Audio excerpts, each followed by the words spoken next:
Mr. Helmer, EFDD. Thank you very much, Mr. Chairman. I just wish I could have had some of the British steel workers here listening to this debate who have been made redundant. A major factor in that, of course, was high energy prices. I also wish I could understand the pricing figures a little bit better, because the whole complicated nexus of subsidies and allowances and targets means that the pricing is very difficult to understand.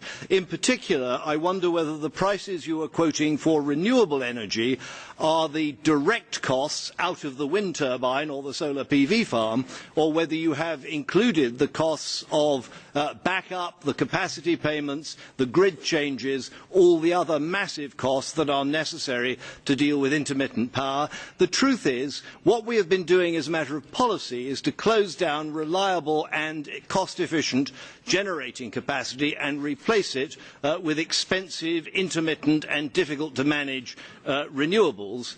And what we are doing, therefore, we sit here discussing the needs of energy-intensive businesses. Let's go and talk to the steel industry, the aluminium industry, chemicals, fertilizers, all these people.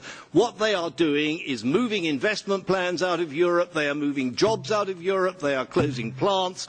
That is what is happening. And yet we have a whole new program of changing the ETS system, which is designed simply and specifically to increase the squeeze on those operators.